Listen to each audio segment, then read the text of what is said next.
How can you improve your IELTS score by 1 full band in less than 1 month at home?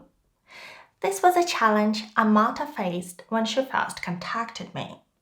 She just received a 6.5 score in her first test, but she needed a band 7 in each section for her master's program. And if she failed to provide it by the end of the month, she would lose her place. With no time to waste, we reviewed Amata's strategies and her practice answers and discovered that although she wasn't fluent, her English was quite good. But she was making some very common and costly mistakes.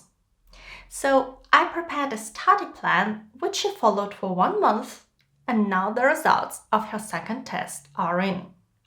And because her mistakes were so common, I thought I would share this plan with you too. It's Sase here. Let's get started. The first rule is to spend more time on the sections you find more difficult. In Amata's case, these are reading and writing. If you haven't taken your test yet, take an official IELTS practice test to assess your level. And I recommend using Cambridge practice tests because these books are just like the real exams.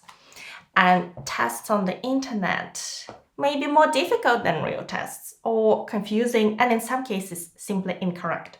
So to get accurate results, use an official practice test. And always prioritize IELTS writing by default. Okay, let's begin with IELTS reading. Amata's symptoms were classic. She couldn't read everything as she would just simply run out of time long before she would get to the end of the test. She also didn't know some words, and so she would get confused and frustrated and simply give up on some of the questions. And trying to get to a higher score, she looked for every possible hack, and she found some on the internet. For example, in matching headings, she would only read the first and the last sentence to save time. But that's a wrong technique. And as a result, all that led to even more mistakes. Amata got a band 6 in academic reading, which means she answered at least 23 questions correctly. And this means that almost half of her answers were wrong.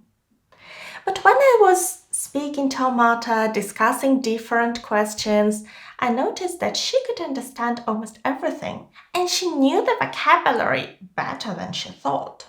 And although she was lacking certain specific words and terms, I was sure that she could do better than 23 answers. So here's the advice I gave her.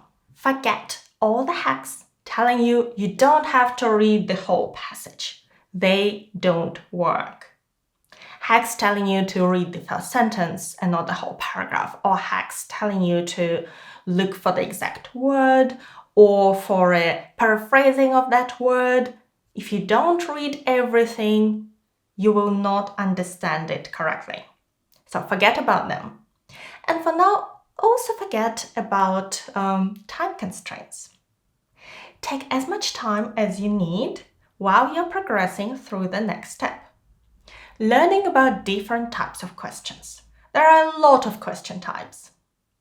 But if you concentrate on these 5 groups of questions, you'll cover between 80 and 100% of your test questions. So the first is true, false, not given, and yes, no, not given. And pay particular attention to not given questions as those can be quite tricky. Matching headings, of course. Are the matching questions information or paragraphs? Multiple choice questions. They can have 1 correct answer or 2 answers. So those with 2 answers can be quite difficult. And filling the gap questions. If you learn how these questions are built, how information is organized, and what you need to do to find your answers, you'll be able to concentrate on things which matter and ignore some of the things which don't matter. And then the test will become a bit easier for you, and you'll be able to find your answers more quickly. But for now, don't limit yourself. Don't rush. Spend as much time as you need to find your answers. And then move on to the next stage. The next step is to learn about the order of questions in your test. Believe me or not, but test writers are not trying to confuse you. So you'll find answers to most questions in the same order as you find the questions. And this means that you can read the first question, start reading the passage until you find your answer, read the next question, resume reading the passage, and so on. And this means that you'll always be looking for an answer to a specific question, not just reading this huge passage. That can save you a lot of time. But as I mentioned, most questions come in order, some don't. So, question types that come in order are filling the gap or missing words questions, true, false, not given, and yes, no, not given questions, sentence endings, the only type of matching questions which comes in order, and multiple choice questions with one answer. Questions that don't come in order are most matching questions, such as matching headings, paragraphs, and information. Multiple choice questions with two answers may not be in order, and those questions at the very end of your reading test. When you have 2 or 3 questions at the very end of a different type, they may not be in order. If you'd like to save this information, you can take a print screen now. Now that you've learned about question types and order, you can start working on your time management skills. After all, it is important to finish in 60 minutes. And you need to have the right pace to go through the test and finish on time. The general advice is to spend 20 minutes on each section, but I think it doesn't work. Section 1 is quite a lot easier than section 3. So we need to save more time for the third section. Try to complete the first section in about 15 minutes and keep 25 minutes for the third section. If you're more advanced, you may complete the first section even more quickly, and then you have some time at the end, for example, 10 minutes, to try to find answers to those questions you skipped the first time round, to check your answers, and so on. Another technique that can help you go through your test more quickly is switching between extensive and intensive reading. What those are? Intensive reading is when you read slowly, trying to understand everything. And that's how we usually read in English as English learners. That's how we're taught to read. But that's very slow. Extensive reading is when you read fast, you don't pronounce those words in your head, you don't pronounce them with your lips, as it will slow you down even more. You just read quickly. If you don't understand something, you don't stop, you continue reading. That's how we would scan a newspaper. In this case, if there are some unfamiliar words, you will just skip over them and you will read for the general meaning. It's much faster. Once you know which questions come in order and which don't, and you have questions which come in order, you read the question and then you start reading your passage extensively, quickly, until you feel that the answer is somewhere there. And then you slow down, you read the question again, you read your sentence or sentences, you pay attention to detail, you don't rush, you find your answer, you read the next question, you resume quickly reading the passage. This will save you time and allow you to spend more time answering questions and less time on those sentences which don't contain any direct answers. At the same time, you will still read the whole passage, so you will understand what's it about and be able to answer questions correctly. And one more thing, never spend too much time on any single question. If you can't find the answer, if you can't understand what answer is correct, mark it to review and move on. If you have some time left at the end of the test, go back and try to solve those questions. But answer all the questions you can answer first. Once you have a strategy for your test, learning about tips and tricks is also helpful. Here are some of them. Highlight keywords. They will help you concentrate and remember what you're looking for. Also highlight any dates, names, locations, names of theories, in case you need to find them later. Cross out any incorrect options because you have fewer options to choose from. And don't leave any questions unanswered. Marks for incorrect answers are not deducted. And you can always guess correctly. There is always a chance. So learning tips like that does help a bit. So using all these techniques, Amata could increase her score from 6 to 7.5 in 1 month. That's a great improvement. And by the way, all our reading and listening materials are free for everyone on YouTube, and you can follow exactly the same steps if you download our IELTS study plan. It's free and I'll link it in the description. Let's talk about the second section, IELTS writing, where Amata also got a band 6. And when I had a look at her writing, one thing stood out to me immediately. It was quite complex and confusing, but some basic things were missing. And I see it in a lot of answers. I think some IELTS students try to impress the examiners by using complex words, complex grammar to push their score up. The problem is that creates quite a lot of mistakes, so their accuracy goes down. That's not good. But also, it drags their attention away from the two criteria that really matter, task achievement or response, and coherence and cohesion. Here's one thing a lot of people don't realize. Your vocabulary or lexical resource and grammar or grammatical range and accuracy together determine half of your writing score. Only half. And here, accuracy is as important as complexity. And students often overestimate how complex their answers need to be, particularly to get a band 7 or even an 8. And they underestimate how much attention they need to pay to task achievement or response. That's how well you answer the task. It's not as easy as it may seem. How you develop your ideas, how you present your opinion, and also coherence and cohesion, or the structure of your answer, how you link your ideas within your sentences or between your sentences and even between paragraphs. But there is one good piece of news. It takes a lot of time to improve your vocabulary and grammar.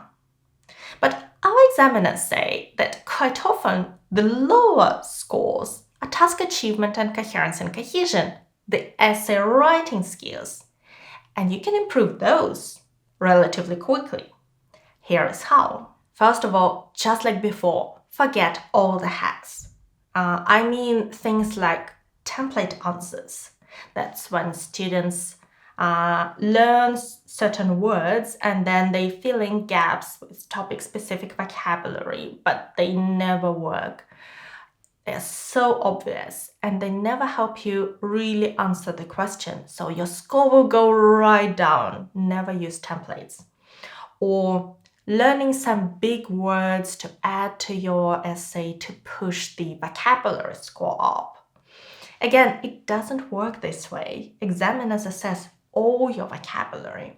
And it's very important to use words you're comfortable with, which you can link correctly with other words, not just insert some extra complex words. Don't waste time on that.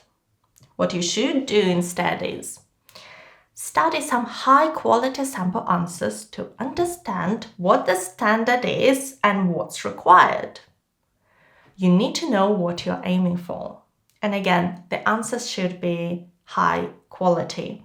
On the internet, there are so many answers with major faults. I'm not even mentioning simple vocabulary and grammar mistakes. So find high quality answers, study them. Next, learn the requirements.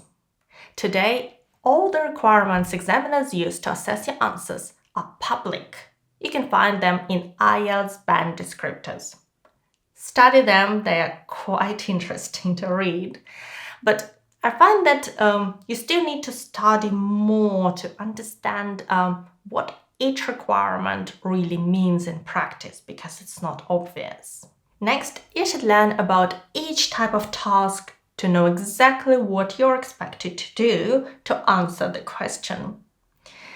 In task 2, there are 5 types: advantages and disadvantages, 2 views in your opinion essay, or agree-disagree, also maybe positive or negative development, problem and solutions, and 2 direct questions.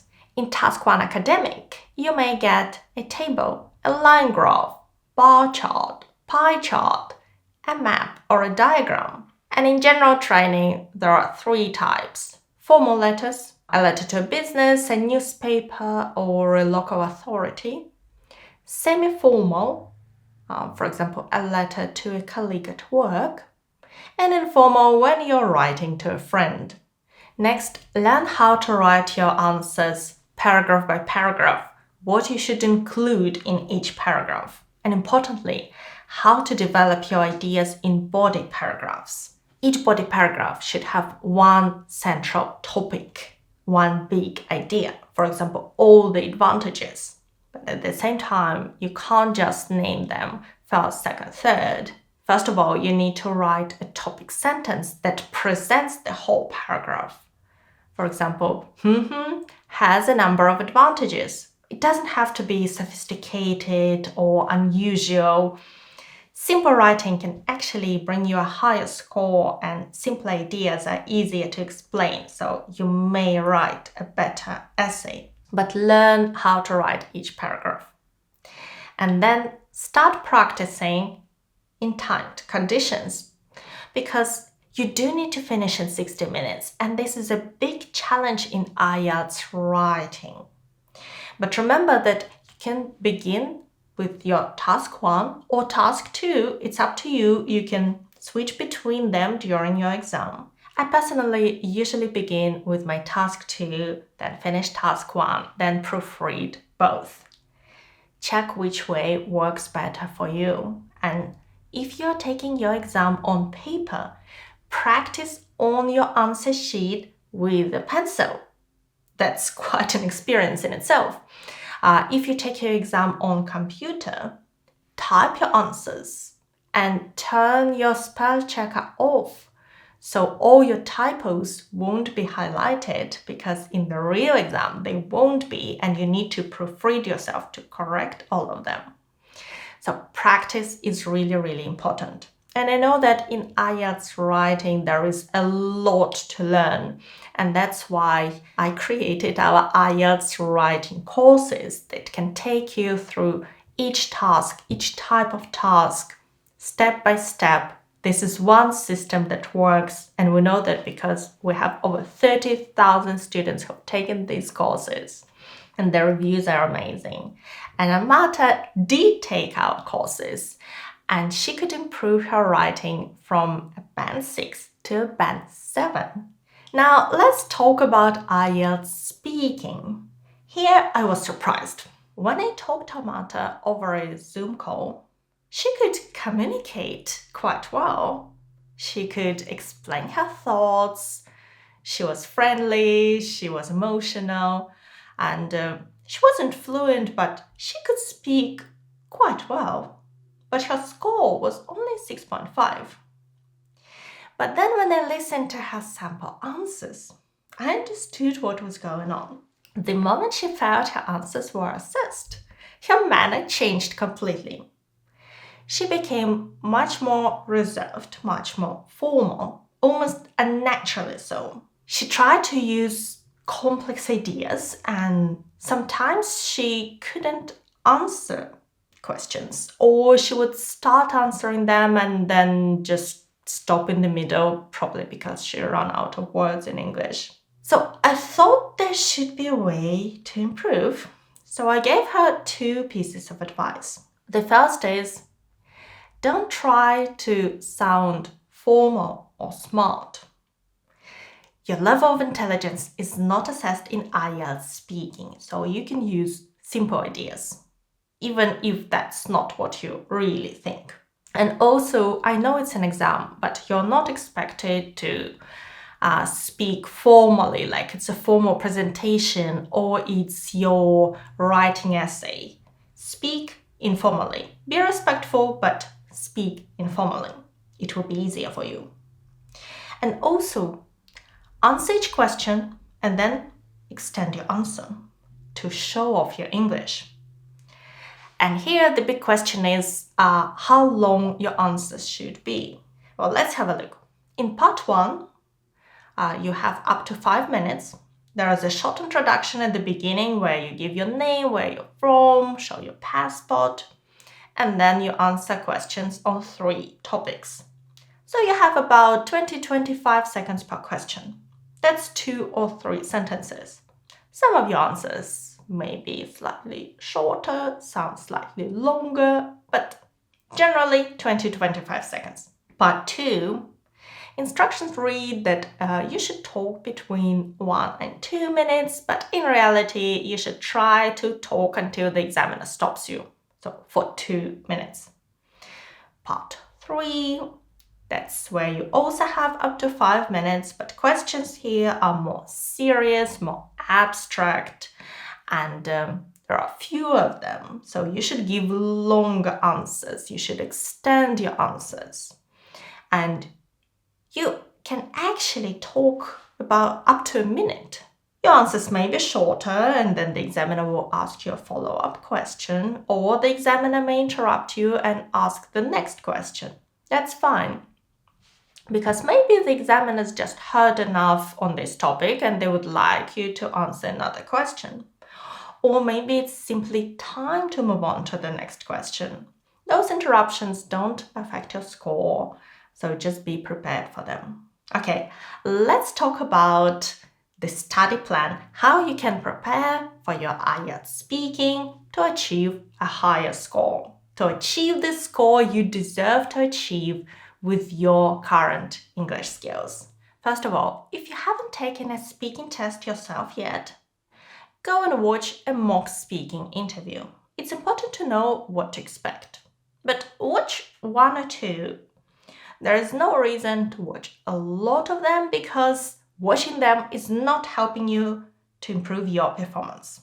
And actually, I think that some of those mock tests set unrealistic expectations of performance because they are pre-rehearsed. That's why answers are so perfect. And in reality, you can be much more human and still get a great score. Some time ago, I asked my husband to take a mock speaking test. So that was real. And when people watched it, a lot of comments were, oh, he was not speaking well, he would get a 6 or something like that. When examiners watched it, they say, yeah, an 8.5.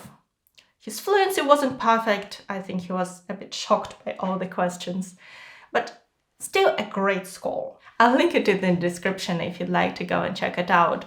So this was a realistic mock interview with someone who's not perfect at presenting, but that test is an 8.5. I think it will give you some confidence. Next, learn what to expect in each part. So in part 1, your answers can be much more personal. They should be personal, informal, about your experiences. In part 3, questions are abstract and your answers should be abstract, about society, not about your personal experiences. So don't make your part 3 answers personal. Instead of talking about a situation that happened to your friend, say some people and reframe it to make it more general. This will help you to use more complex vocabulary and grammar in part 3 and will help you push your score up. And of course, you should learn the requirements just like in IELTS writing. They all listed in IELTS band descriptors. Go and check them out. I don't think it's as important to study them in depth, but you should definitely know what's assessed and what's not assessed, like how smart your ideas are or your accent. Those things are not assessed. Yeah, just to be clear, your pronunciation is assessed. So if you speak clearly, if you pronounce words and sounds generally correctly, that's important. It's important to speak clearly so the examiner could understand each word. I know in exam conditions, you may feel nervous and speak too quietly or mumble, or some people start speaking very fast. But you should really control yourself and pronounce everything well. But if you speak with an accent, that's absolutely fine. Next, practice answering common and challenging IELTS speaking topics. In IELTS speaking, the same topics are used over and over again. And even if the topic is different, the types of questions are the same. And the more you practice, the more comfortable you get at answering them. And if you practice a particular topic and then you get it at your exam, you will feel more confident because it's easier to talk about something you've just discussed. You can practice at home on your own in untimed conditions. Just take some questions and answer them aloud, or timed conditions, because one of the difficulties of the speaking test is that you need to handle this pace. You're gonna get so many questions in a short period of time, and so getting used to that is important. In our speaking course, we offer practice tests where there is a gap, a time interval after each question, so students could get into the space. You can imitate it at home. You can ask a friend to ask you questions.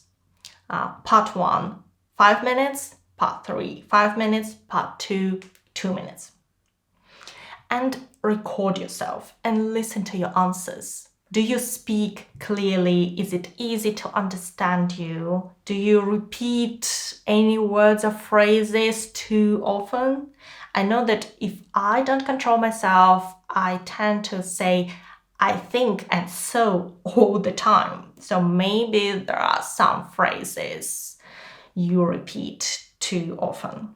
Cut down on those. And for your preparation, you can either follow our free steps in the study plan, or for more in-depth, for more structured preparation, we have a course. The next section is IELTS listening, where students tend to get slightly higher scores, so it's a good opportunity to push ahead and push your overall score up too. Okay, first of all, if you haven't taken a test yet, take a practice test, assess your current level, then learn about different question types. Luckily, there are only 4 of them, so everyone gets filling the blanks questions, or missing words, and multiple choice questions. And then either a map or a matching features exercise, one of the two. But you should learn about all of them, learn how they're organized, and what you need to do to answer questions. Next, question order. In IELTS listening, all the questions come in order. And in some tasks, it's obvious, like 1, 2, 3, but in some, it's not. For example, if you have a map and you look at the bottom, you will hear about question number 15, the coffee room first, and then number 16, warehouse, 17, and so on. So that's a good tip. Next, time management. I find that one of the main difficulties of the listening test is not the recording itself. It's listening and reading and writing all at the same time. It's impossible to do. So first of all, what you should do is learn the structure of the test. How much time you're given to read instructions. So learn those instructions so you don't need to read them through the test quite as carefully. How much time you're given to read your questions, how much time to review them. So you can learn all that if you take official practice tests, because in your real exam, you're gonna be given as much time as in these tests. The only difference between IELTS on computer and IELTS on paper is how much time you're given at the end.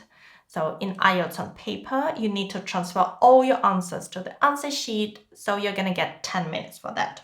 In IELTS on computer, you select your answer straight away, so you'll be given 2 minutes at the end. That's the only difference. Everything else is exactly the same. And to avoid reading and listening at the same time, you need to read all the questions and answers beforehand. But sometimes there is a lot to read, like in multiple choice questions. There may be really a lot. And then there is not enough time in the test. But after each section, you are given some time to review answers from the previous section, and you can spend this time on reading questions coming next. I think a lot of our students find this technique quite useful, so I suggest that you check if it works for you too. And of course, all the little tips and tricks like crossing out incorrect answers, they do work, so do learn them. So far, I'm only talking about preparation techniques that you can complete in a short period of time, because if you improve your vocabulary, your grammar, your speaking skills, of course it will help with your score. Fundamentally, your score depends on your English skills. What we're talking about is optimizing your performance so you could boost your score and get the best score you can get with your current level of English skills. For example, Amata didn't have time to improve her English. She had 1 month. And she managed to boost her listening score from a 6.5 to an 8, which is great. And her speaking score, which I don't believe I mentioned before, in the second test was a 7. And that gave her an overall score of 7.5. And this means that in September, she's beginning her master's program in the UK. This is such a heartwarming story, and I hope it will inspire you to spend more time on your preparation and pursue your goals. Thank you so much for watching me today. Download our IELTS study plan. It's free, and check out our speaking and writing courses in our IELTS preparation packs. Thank you so much for watching me today. Good luck with your preparation and your exam. Bye!